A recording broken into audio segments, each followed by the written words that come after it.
So just the last thing I wanted to touch on while we're chatting is winter fishing. Because obviously once you get into winter fishing, everything changes, doesn't it? You know, I mean, not everybody will be out in winter. Everybody'd like to think they'll be out, but you know, it's difficult. And what makes you drag yourself out in the middle of winter when it's freezing and the lake might freeze up and you could be at home with a wife watching Coronation Street? What makes you want to go fishing? You want to catch them in the winter colours and everything, don't you? It's more to me, a big winter fish is much more of an achievement than a summer fish. Yeah. Or any other time of the year. You know yourself, if you stuck it out there and you've gone through all the bad weather, the long nights, everything, you catch a monster in the winter. It's worth 10 in the summer, in my opinion. Yeah. And them gorgeous chestnut colours and the reds on them and everything. Yeah. You know, something special. So that's why.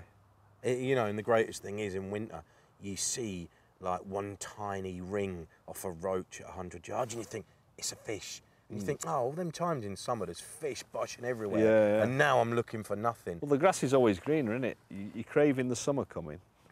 And then there's crowds everywhere and you're getting hit by mozzies and all the rest of it and you can't win. And then you're thinking, oh, I'll roll on the winter. Yeah. When I've got all the lake to myself, you know. But I used to love winter fishing more than I do now. It's got a lot more difficult. Is it because you got older? No, it's nothing to do with that. It's... Is it the old bones? No.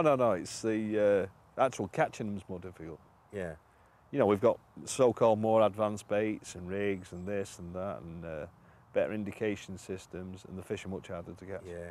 And do you think? Have you noticed that? Yeah, I think they have. I mean, I've found that exactly the same, and I just wondered with a readily available food source. There's lots of good boilies out there now. I'm just wondering sometimes whether that they have to feed it all through to, you know, because they go mad, don't they? That's what I think. I think a lot of the pre-digested fish proteins and stuff now are bulking the fish up.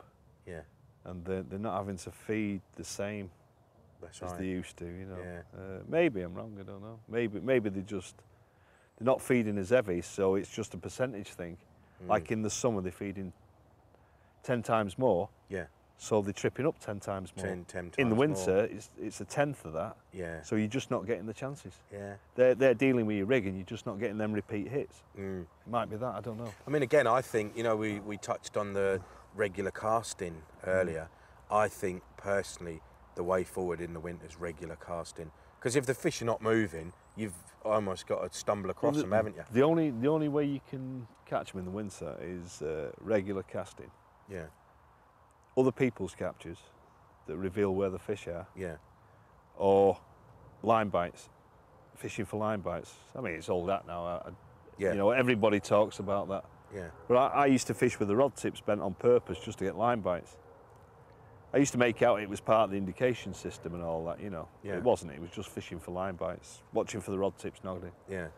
And obviously, if I go on a water in the winter as well, I always start from the middle, or the swim where I've got the most water. Yeah. And you know, you're most likely to get a fish crisscrossing in the middle of the lake. In the middle of the lake. So always aim for the middle part. Always aim for the middle.